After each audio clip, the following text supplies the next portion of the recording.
এই একলা ঘর আমার দেশ, আমার একলা থাকার অভ্যেস।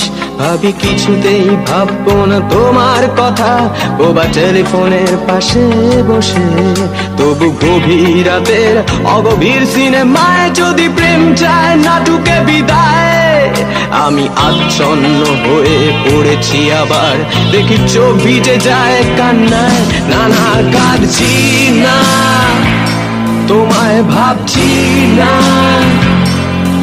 মনে পড়ছে না তোমাকে। তবু যাচ্ছি কি, ফিরে যাচ্ছি কি সেই ফেলে আসা অতীতে, সেই ক্ষতিতেই।